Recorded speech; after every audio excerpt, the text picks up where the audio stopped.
Hello everyone, I am very glad that you're joining this story. Subscribe, like, and comment. Enjoy the story, smile more often. Weddings are supposed to be the start of something beautiful. At least that's the fairy tale they sell you growing up. In movies where fathers cry and mothers beam and guests cheer when you walk down the aisle. Mine started out like that. The sunlight fell just right on my dress. My husband Jake looked like something out of a magazine, and even my hair cooperated for once in its miserable life. I felt calm. I felt proud. I felt ready to turn the page and finally close the book on all the years I spent trying to be enough for a woman who made me feel like a placeholder. And then, like always, she found a way to ruin it. It was at the reception, after the clinking of glasses and the hugs and the polite small talk had faded into music and dancing. People were happy. People were drunk. The room was glowing with that warm, blurry joy that only happens when everyone is fed and buzzing on champagne. I was mid-conversation with one of Jake's cousins when I heard the tap-tap-tap of a spoon against a glass. I knew it was her even before I turned. Sharon, my mother, standing like a damn queen near the cake table, glass of Prosecco in one hand, that smug little smirk she wears when she thinks she's being charming. The music faded out. Conversations hushed. Jake reached for my hand under the table. I smiled. Tightly. I already knew something was coming. I just didn't know how bad it would be. Everyone, she said, in that practiced look-at-me voice of hers, I'd like to say a few words about my daughter and her big day. I didn't want her to talk. I didn't want to hear whatever version of a compliment she had stitched together for the sake of appearances. But I couldn't stop her. Not in front of everyone. Not yet. She was always the independent one, she said, raising her glass higher. Always the focused, serious one. Didn't believe in fairy tales or happily ever afters. Not like her sister, Natalie. There was a flicker of confusion in the room. A few heads turned toward Natalie, who was sitting in a slinky red dress that screamed, "Look at me too." She gave a fake little laugh, the kind that tastes like metal. But isn't it funny how things work out? Sharon continued, with a sparkle in her eyes that made my stomach knot. Too bad Natalie found love first. But hey, better late than never, right? There was a weird silence. Like the air had been sucked out of the room, but no one knew what to do about it. People chuckled. The uncomfortable kind. My father looked at his plate. Jake's mother shifted in her chair. I stared at her, my own mother, wondering how someone could sharpen a toast into a weapon and swing it with such ease. I didn't flinch. I didn't cry. I didn't scream at her, even though something inside me was shrieking. Instead, I smiled. I stood up slowly, like I was about to give her a hug or say something sweet in return.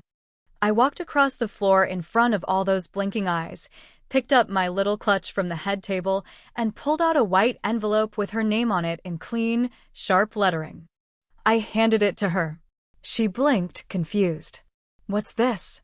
I leaned in close enough for her to smell the roses in my bouquet and whispered just loud enough for the people near the front to hear me. "That's from my lawyer. You're not invited to the baby shower." Her face dropped. Not in horror. Not in regret. In anger. The way a queen reacts when someone throws her crown into the dirt. But I didn't care. I walked back to my seat, sat down next to Jake, and took a long, slow sip from my glass like I was washing the taste of her out of my mouth. Because that's the thing nobody tells you about family. Sometimes, you have to cut the rot before it reaches the roots. What would you do if your own mom humiliated you on the happiest day of your life, with a champagne glass in her hand and a smile on her face? Would you forgive her? Or cut her out for good? I want to hear what you would have done in the comments. After that moment, people started acting weird.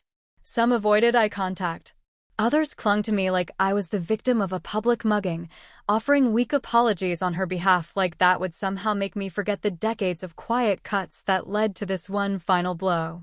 Natalie, of course, rolled her eyes and muttered something to her boyfriend. I saw her text Sharon under the table like it was some middle school drama. The wedding carried on, the music came back, and the cake was cut. But I had already checked out. You know what's worse than hate? Indifference. And that's what settled into my bones after her toast. It wasn't rage or pain. It was clarity. I didn't need to beg anymore. I didn't need her approval. I didn't need her guilt-tripped apologies that always came with a side of blame. I had Jake. I had our future. I had a baby on the way. And I was finally done setting a table for someone who only ever came to eat and spit on the plate. Later that night, as Jake unzipped my dress and kissed my shoulder, he asked me softly if I was okay. And for the first time in a long, long time, I didn't lie. I said yeah, because that part of me, the one that still wanted her to love me right, it died tonight. And I'm not even mourning it. And I meant it. Every word. It's funny how the moments that break us never come labeled as trauma when we're kids. They slip in quietly, dressed as normal days, disguised as life, just being what it is. I didn't know the word favoritism when I was 7, but I damn sure knew what it felt like. It felt like getting grounded for a B+ while your sister Natalie got an ice cream sundae for a C-. It felt like cleaning up the living room while Natalie watched cartoons on the couch with Cheeto dust on her fingers, telling me to hurry up because Mom said the house better look perfect before guests arrived. Natalie was 2 years younger than me, but somehow always acted older, louder, more dramatic, and definitely more loved.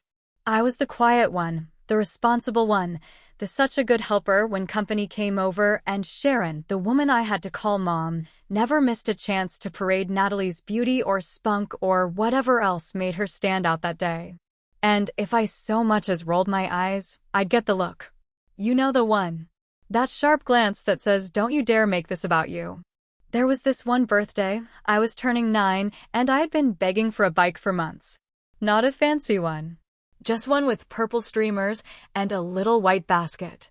My dad, back when he still lived with us, had mentioned they were saving up. I even cut out a picture of it from the Sears catalog and taped it to the fridge like some sad little vision board. The morning of my birthday, I woke up early, heart pounding, ran to the living room, and found Sharon asleep on the couch, empty wine glass on the floor, no decorations, no presents, no bike. She woke up an hour later, saw me standing there, and acted like I was the one ruining her day. "Oh, right," she muttered, rubbing her eyes. "Your birthday. We'll do something later." Later never came. That evening, she picked up a grocery store cake with no candles. She handed it to me like it was a sandwich bag. No wrapping, no plate, just that flat voice. "Here. Happy birthday." I ate it alone in my room, with a plastic fork and a cup of tap water. Meanwhile, Natalie's birthday the next month had a magician, 15 kids in the backyard, helium balloons, and a fucking pony. I'm not exaggerating. A literal pony. She didn't even like horses. Back then, I told myself there had to be a reason. Maybe I wasn't as fun.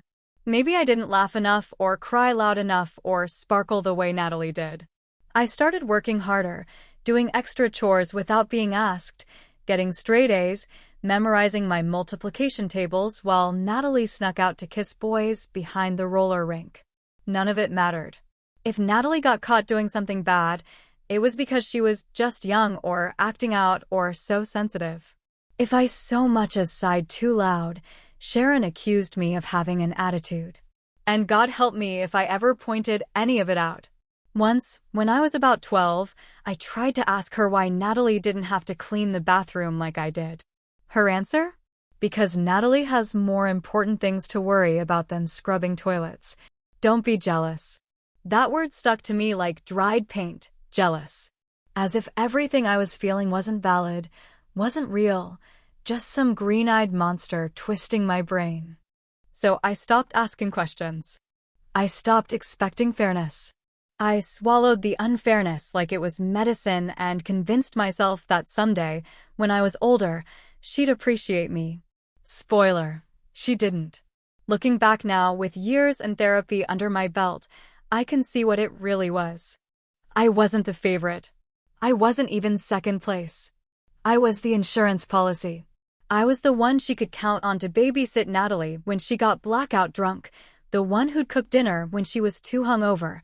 The one who'd lie to teachers and neighbors about why Sharon wasn't answering her phone.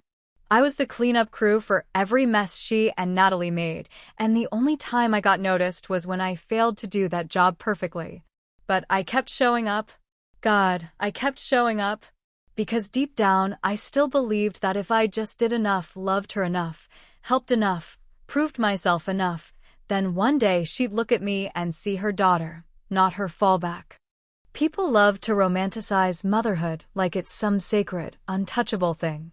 Like the moment someone gives birth, she's transformed into this holy being who can do no wrong.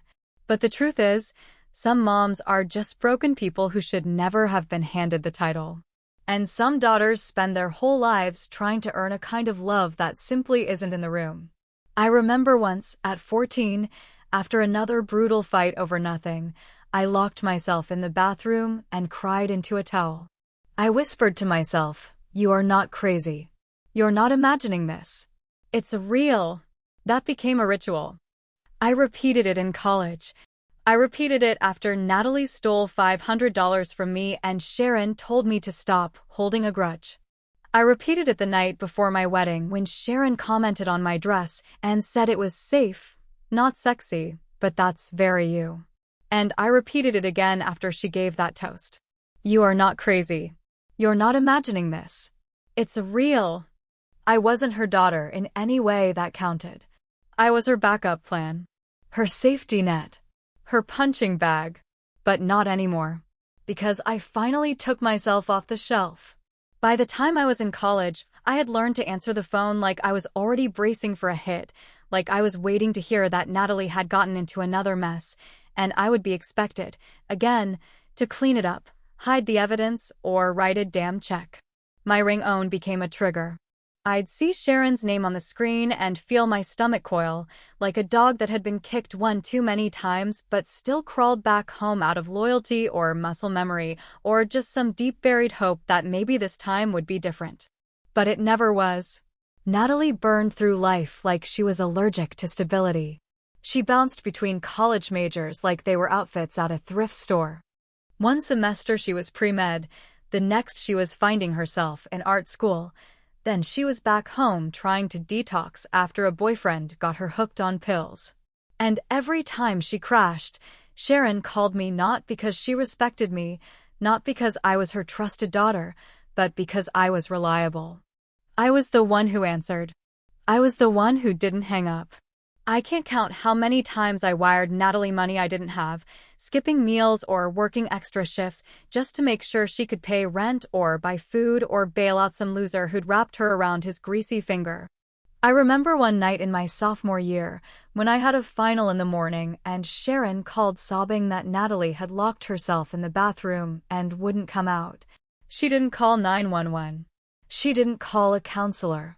She called me. And I, like a goddamn idiot, got on a Greyhound bus for 4 hours to bang on that bathroom door myself, to sit with Natalie on the tile floor while she cried and shook and blamed the whole world for how tired she was. And I believed her. I held her. I told her it would get better. I promised she wasn't broken.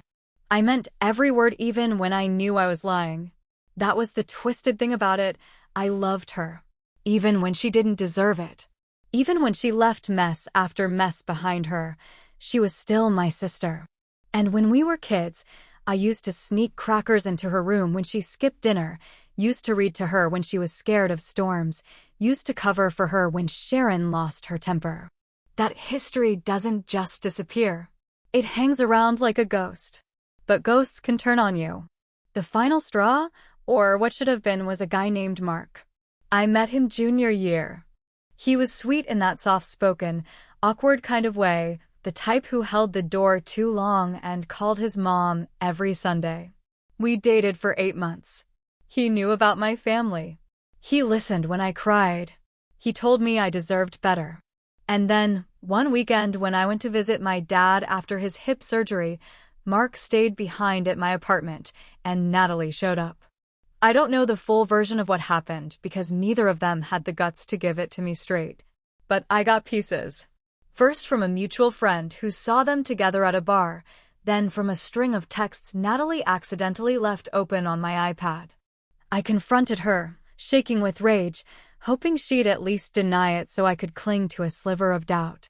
She didn't. She shrugged, said it just happened, that they were both drunk and lonely and things between you two weren't that serious anyway.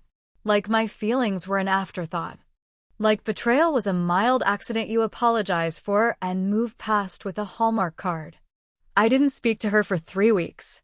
Sharon called during that time, not to check on me, but to lecture me. She actually had the nerve to say, "Natalie's young, Emily. People make mistakes. You can't hold this over her forever." I asked her what she would have done if I had slept with Natalie's boyfriend. There was a pause on the line, just long enough for the truth to bleed through the silence. "You wouldn't do something like that," she finally said, and it sounded more like an accusation than a compliment. What she meant was, "You're the strong one. You're the one who doesn't mess up. You're the one we can break because we know you won't break everything back." And that's when I realized the awful, undeniable truth. I wasn't just the backup daughter. I was the emotional mule for that entire damn family. They loaded their guilt and pain and poor decisions onto my back and expected me to carry it without complaint, and I did year after year, disaster after disaster, heartbreak after heartbreak, until my knees were shaking and I still thought it was my job to stand tall. But there comes a point when you look down and realize the weight you're carrying was never yours to begin with. That's when the resentment sets in. That's when the anger bubbles up in quiet moments, when you're alone with your thoughts and start asking dangerous questions like, what if I had said no sooner? What if I had let them fall? What if I had chosen myself instead? Natalie once cried on my shoulder, calling herself broken, saying she didn't know how to be better. And I told her, "I've got you."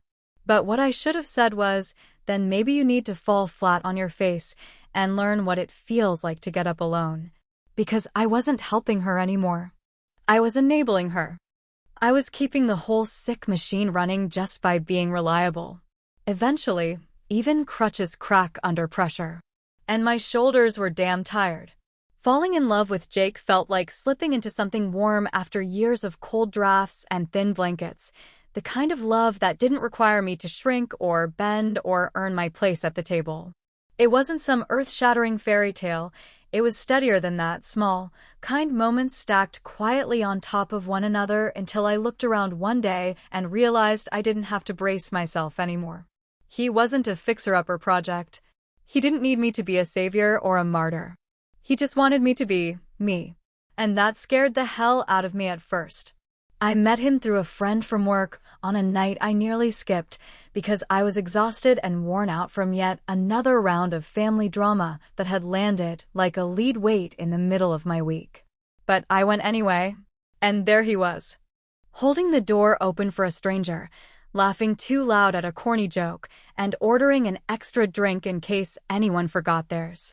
He wasn't flashy. He wasn't covered in the kind of bullshit charisma that used to attract Natalie like a moth to flame. He was real, and I hadn't realized how desperate I was for real until I had it sitting across from me, asking me questions about my life like the answers actually mattered. Jake didn't run when I told him about my family, about Sharon's mood swings, about Natalie's chaos, about the years I spent playing the role of the silent peacemaker in a house that could explode any minute. He didn't say, "Wow," and change the subject. He listened. He held my hand. He told me that just because they were my family didn't mean they got to break me and call it love. The night he proposed, I cried, not just because I was happy, but because a part of me honestly didn't believe anyone would ever choose me first.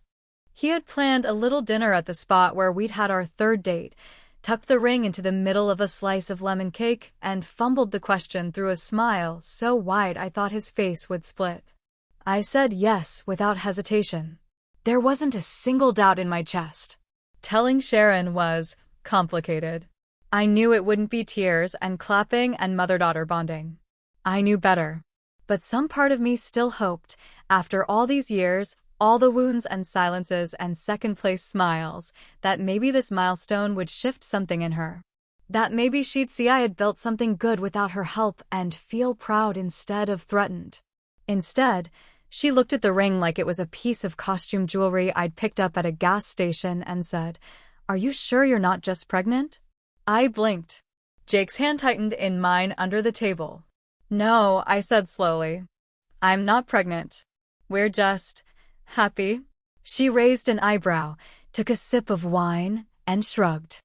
"Well, he seems nice. A little average. But I guess that's your type." It was like she had a script, some cruel monologue she had memorized years ago and was determined to read aloud no matter what scene we were in. I stared at her, wondering how someone could see their daughter joyful and feel the urge to puncture it like a balloon. Natalie, of course, forgot to RSVP to the engagement party. She texted me the night before to say she had work and maybe she could swing by late if she wasn't too tired. She didn't. She posted a selfie from a rooftop bar that night, tagging a guy I'd never seen before and captioning it with some passive-aggressive line about real connections. I didn't cry over it. Not anymore.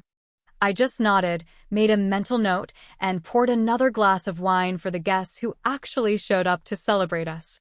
I started journaling not long after. Jake had encouraged it, said it might help untangle the knots in my chest I didn't always know how to speak out loud. And God, once I started, I couldn't stop. The anger came out in waves, hot and sharp and ugly. I filled pages with things I never said out loud, how I hated the way Sharon looked at Jake like he was a mistake I hadn't realized yet, how Natalie's absence felt both like a relief and a slap in the face, how every compliment I got from someone else felt like a wound reopening because I knew I'd never hear it from her. One night, I wrote in big, shaky letters, "I don't think I owe her anything." And it felt like breathing for the first time. That sentence sat on the page like a revolution. Because for so long, I'd told myself that being the older sister, the good daughter, the responsible one meant giving and giving and giving, even when there was nothing left in the tank. I'd twisted myself into knots, trying to make their love look like something I wanted. But maybe it wasn't love at all. Maybe it was just control wrapped in guilt, and I was finally starting to see it for what it really was. Jake held me one night after I read him a piece of what I'd written, and he said softly, "You don't have to carry them anymore. You can let it go. You have me now. You have us." And I believed him. But part of me still wondered, if I let it go completely, if I finally dropped the weight of their expectations and their judgment and their conditional love, what would be left of me? And worse, would they even notice I was gone? The idea of writing a letter didn't come out of some dramatic movie scene or a late-night wine-fueled impulse. It came in the quietest, slowest way possible. Somewhere between the third therapy session where I couldn't stop clenching my fists and the journal entry where I wrote, "I don't think I want her at the baby shower." It felt like a betrayal even admitting that to myself, let alone saying it out loud to another person. But once the words were on the page, I stared at them for a long time and realized something terrifying and freeing at the same time. They felt right. Jake had suggested therapy months before the wedding, gently, like someone offering a life vest to a drowning person who doesn't know they're underwater yet. At first I resisted, because I didn't think I needed help. Not really. I wasn't crying in public or screaming into mirrors or punching holes in walls. I wasn't spiraling the way Natalie used to spiral, and that was the bar I'd been taught to measure myself against. As long as I wasn't self-destructing, then surely I was fine. But the thing about emotional damage is that it doesn't always look like fire. It can be silence, detachment, numbness dressed up like responsibility.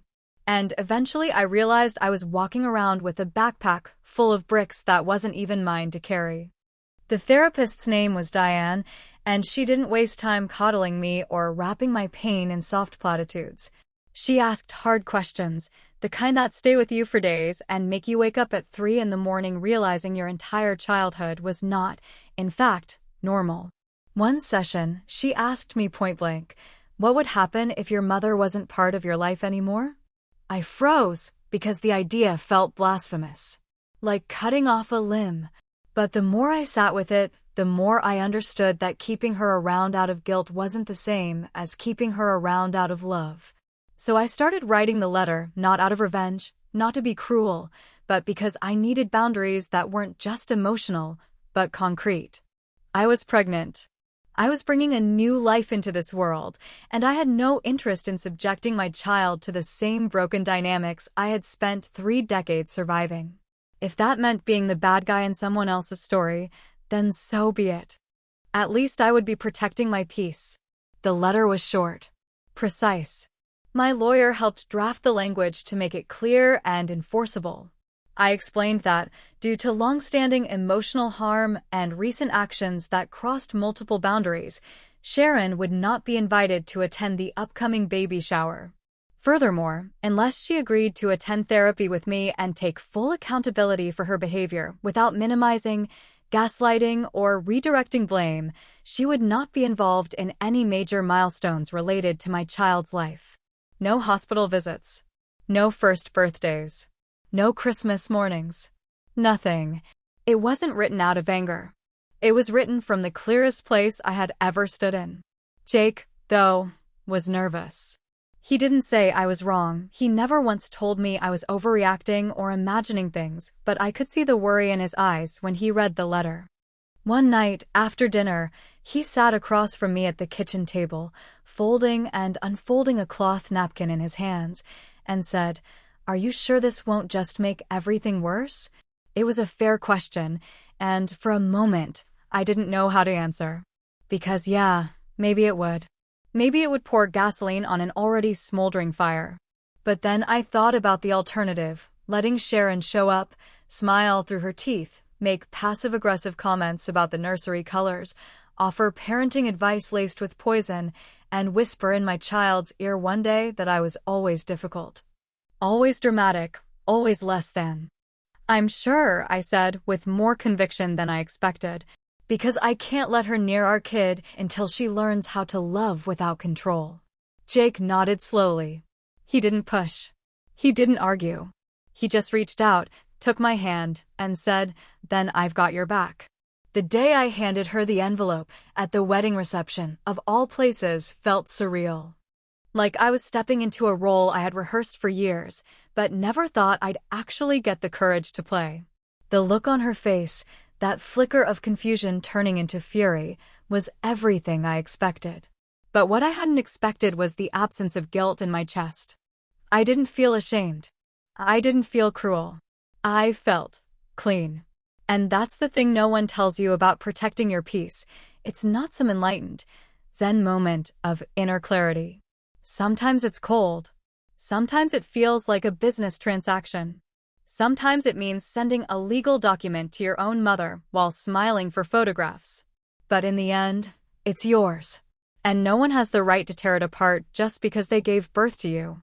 So when people ask me if I regret it, if I worry I went too far, I tell them this: there is no such thing as too far when you're walking away from pain. The only mistake is standing still and calling it loyalty. And I had stood still for far too long. After the wedding reception ended and the last guests filtered out, still buzzed from the champagne and stunned by the confrontation they'd witnessed, I stood in the middle of the now empty hall surrounded by flower petals, half-eaten cake, and the kind of silence that rings louder than applause. It was the kind of stillness that settles in after a bomb drops, not from destruction, but from something more invisible, more personal. I just made the decision of a lifetime and smiled through it like I was giving a toast of my own. But as the adrenaline wore off, I couldn't help but feel the weight of it settle into my bones. I knew Sharon would react. I just didn't know how quickly or how loud. She didn't scream at the reception, not in front of witnesses. That's not her style. She knows how to weaponize silence better than anyone I've ever met. So she gathered her coat with the kind of slow, calculated movements that screamed "Everyone look at me" without looking at me, whispered something into Natalie's ear, and left before the dancing even started. Some people assumed she had an emergency. Others thought maybe she was sick. But the truth would land a few hours later, in the form of Facebook posts, passive-aggressive text messages, and divided family group chats that split like fault lines across the digital landscape. Natalie struck first, of course. She always did. That night, around midnight, she posted a photo of her and Sharon sitting together at a restaurant from the week before, captioned with, "Real women don't tear down their family. Some of us choose grace instead of drama." It was vague enough to maintain plausible deniability, but everyone who mattered knew who it was aimed at. The comments flooded in, some from cousins who hadn't spoken to me in years, some from friends of Sharon's who'd never met me but felt deeply compelled to weigh in anyway. One even wrote, "I've known your mom for years. She's always been the most generous, classy woman." So sad to see people forget where they came from. That line stuck in my teeth like a popcorn kernel I couldn't get rid of. Forget where they came from, as if Sharon had built a palace and I had chosen to spit on its walls. As if being born to someone automatically makes you indebted to them forever, no matter how they treat you. The next few days were a blur of honeymoon plans, cake leftovers, and explaining the situation to people who didn't understand the history but still felt entitled to an opinion. I got calls from family friends, some supportive, others cloaked in that thin, suffocating fabric of judgment. One of Sharon's sisters left me a voicemail that started with, "You know I love you, Emily," and ended with a long-winded speech about how you only get one mother, and this will all seem silly once the baby comes. That phrase, "you only get one mother," got repeated so many times I started hearing it in my sleep. As if motherhood is some kind of sacred immunity pass that excuses every slight, every betrayal, every moment of neglect.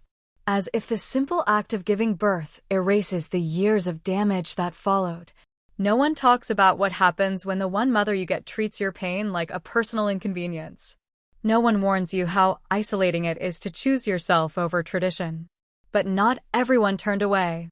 A few days after the wedding, my Aunt Lorraine came by unannounced. She was Sharon's older sister, the kind of woman who wore bold lipstick and drank her coffee black, who never married and never apologized for it. I always liked her, though she kept her distance from the family circus most of the time. That afternoon, she walked into our kitchen, set down a lemon tart she'd baked from scratch, and said, "Well, it finally happened." I laughed, not because it was funny, but because it was so casually accurate. She sat down across from me, looked me square in the face, and said, "We always knew she treated you like a backup plan." I'm sorry none of us said anything sooner. Those words knocked the air out of me in a way nothing else had. Not because I didn't already know it, but because someone else finally said it out loud. Someone who'd watched the same scenes I had but from the sidelines, too scared or polite or weary to call them what they were. I felt something loosen in my chest, some knot that had been pulled tighter and tighter for years finally give way. I wasn't crazy. I wasn't sensitive. I wasn't overreacting. I was just tired of pretending poison was wine. I thanked her. I didn't cry. I thought I would, but there were no tears left, only a strange kind of peace mixed with exhaustion. Because validation doesn't heal everything, it just helps you breathe easier in the wreckage. Jake was proud of me, even if he didn't say it with grand speeches. He showed it in the way he started taking more pictures of us, in the way he held my hand when I got anxious about the next family ambush, in the way he added a second lock to the front door, even though we didn't really need it. He didn't ask for explanations anymore. He just supported me, fully, like a wall that didn't creak under pressure. The baby shower planning continued without drama, at least on the surface. But I could feel the tension swirling beneath everything. Who would show up? Who would decline the invite? Who would use the event as an excuse to stir more shit and call it concern? I braced myself for more whispers, more judgments, more guilt-tripping disguised as advice. But I also knew I was different now. Because for the first time in my life, I wasn't bending. And if that meant the family tree shook a little harder this year, then so be it. Let the dead branches fall. Pregnancy has a strange way of slowing time while speeding everything else up. It's like your body is on pause, stretching and shifting and making space, while the outside world keeps racing past the window, full of appointments and obligations and unfinished conversations. By the third trimester, I had settled into a rhythm of quiet mornings with tea and long evenings with Jake painting the nursery walls, brushing past each other in small, tender moments that felt like our little rebellion against the chaos we'd walked through. For the first time in what felt like forever, my phone wasn't lighting up with demands. I wasn't planning around someone else's breakdowns. I was, for once, making space for myself and for this tiny life inside me who had started to move like a swimmer behind my ribs. And then the texts started again. They came in waves, mostly from Natalie, but some were clearly ghostwritten by Sharon, dripping with false concern and half-apologies that were really just fishing lines for sympathy. You're shutting out your family at the most important time of your life. You'll regret this once the baby comes. Mom's been crying every night. It was always about them, what they were feeling, what they thought I should do, how I was making them look. Not once did they ask how I was sleeping, how the baby was doing, or if I needed anything that didn't involve guilt. I didn't respond. I wanted to. God, there were moments when I sat there staring at my phone, thumbs hovering, drafting messages in my head I knew I'd never send. Sometimes I missed my mother, not the woman she was, but the idea of her, the ghost of who she could have been if things had gone differently. The mother who would have brought soup when I had morning sickness. The mother who would have rubbed my back and called the baby Peanut and helped fold laundry without turning it into a performance. I missed that fantasy with an ache that hit hard on quiet afternoons when the baby kicked against my ribs and I didn't know whether to laugh or cry. But then I'd remember the toast. Her voice, clinking glass in hand, turning my wedding day into a thinly veiled insult. The way she said it, so casual, so practiced, like she'd rehearsed it in front of the mirror and decided it was clever enough to throw out in public. Too bad your sister found love first. It echoed louder than any apology she could offer now. It drowned out every voicemail she left afterward, every claim that she was just trying to be funny, every excuse she handed out like candy at Halloween. That one sentence was enough to rewind every year of damage and press play all over again. And that's when Natalie showed up. It was a Wednesday. Jake had gone to work early, and I was alone, folding tiny onesies on the couch when I heard the knock, sharp, urgent, insistent. I knew before I opened the door who it was. I could feel it in my chest like a storm rolling in. She stood there in ripped jeans and a too-tight tank top, arms crossed, hair wild like she hadn't bothered brushing it. There was no hello. No pretense. You're a real piece of work, you know that, she said, before I could even open the screen door. I didn't answer. I didn't invite her in. She kept going, her voice rising, the volume of her drama cranked to the level it always hit when she was trying to bully me into backing down. You think you're better than us now? You think just because you married some beige-ass guy and got knocked up that you get to cut out your family? I stood there, hand resting on the side of my belly, waiting for the part where she ran out of steam. You're selfish, she spat. Mom's losing it. She's not eating. Stop, I said, voice low but steady. Just stop.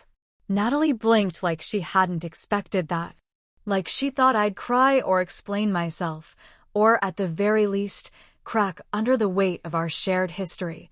But I didn't, because for the first time, I wasn't afraid of her disappointment. I wasn't scrambling to patch things up or defuse the bomb. I was the bomb, and I'd already gone off.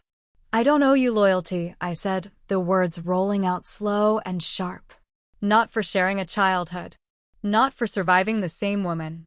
And I definitely don't owe it for your bullshit. She flinched, but I didn't stop. You've used me like a crutch since we were kids, and you call it love. But it wasn't love. It was convenience. I was always the one who cleaned up your mess, and the one time I asked for space, real space, you show up here screaming at a pregnant woman because mommy's feelings got hurt. Her mouth opened, closed. For once, Natalie didn't have a comeback. I didn't slam the door because I wanted her to feel the silence. I wanted her to understand that the rules had changed, that the version of me who would have let her in, poured coffee, and listened to her sob her way through another excuse was gone. After she left, I sat down, heart racing, belly tight, and that's when the baby kicked.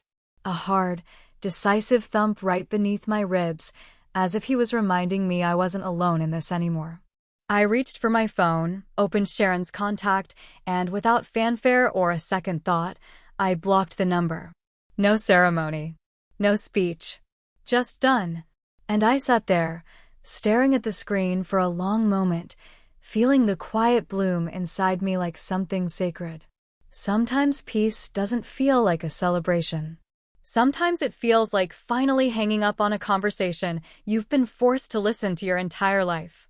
The baby shower was held on a Sunday in early spring, one of those rare days when the sky seems like it's actually rooting for you, when the breeze smells clean and soft like new beginnings and the sun slips gently through the windows without blinding anyone. Jake's mom helped decorate the backyard with light blue and cream banners, and my best friend, Tasha, handled the cake carrot with cream cheese frosting, my absolute favorite, no fondant nonsense. There were soft laughs, clinking mason jars filled with lemonade, little socks hung on twine like laundry in a catalog. It was the kind of day you take pictures of just to remind yourself that life can, in fact, be gentle. I walked through the space slowly, pausing every few feet to breathe it all in. This life I had built, this home that didn't creak with dread, these people who showed up not out of obligation, but because they actually wanted to be there. For once, there were no undercurrents, no unspoken tensions dragging me beneath the surface. The chair we'd left empty, because someone always asks if your mom's coming, and I didn't feel like lying, sat next to the gift table, a powder blue seat cushion plumped and untouched. Sharon was not there. She hadn't called, hadn't sent a card, hadn't texted. She didn't RSVP.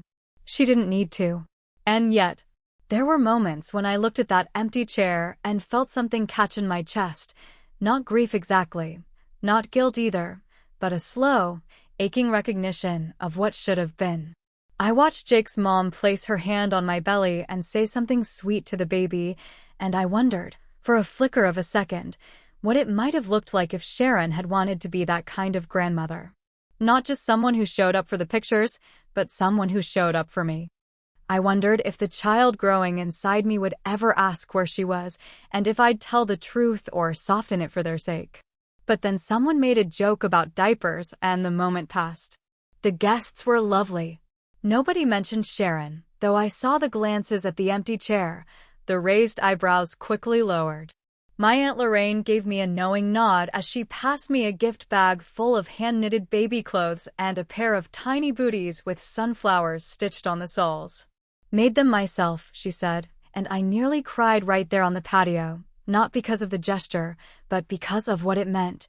Someone showed up for me without being asked, without it being earned like a prize. Just love. Just that. When the last guest left and the house was full of tissue paper, half-filled water bottles, and thank you cards I hadn't started writing, Jake found me sitting in the nursery, cradling one of the baby books someone had gifted us. He didn't say anything, just sat beside me, leaned his shoulder into mine, and let the silence stretch. That night, I found the letter.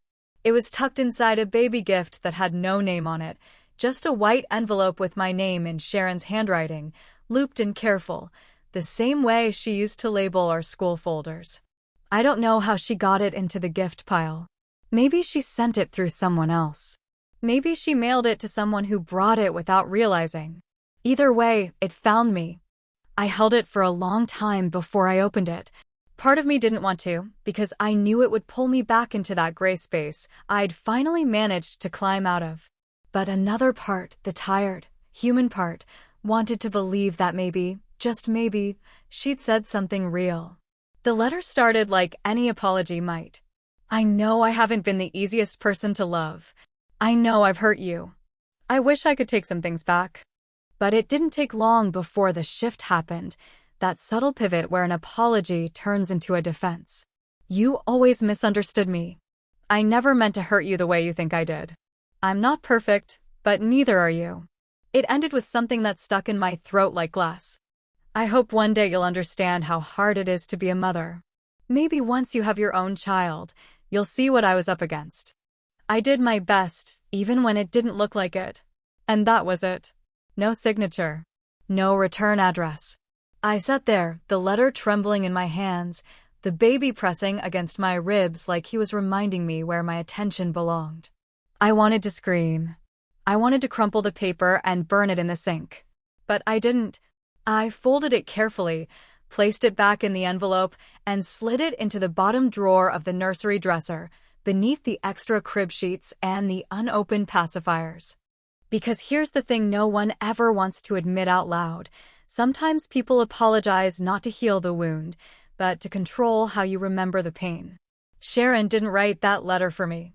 She wrote it to preserve her own version of the story, one where I'm just as guilty as she is, where motherhood excuses cruelty, where silence can be rewritten into sacrifice. And I don't know what to do with that yet.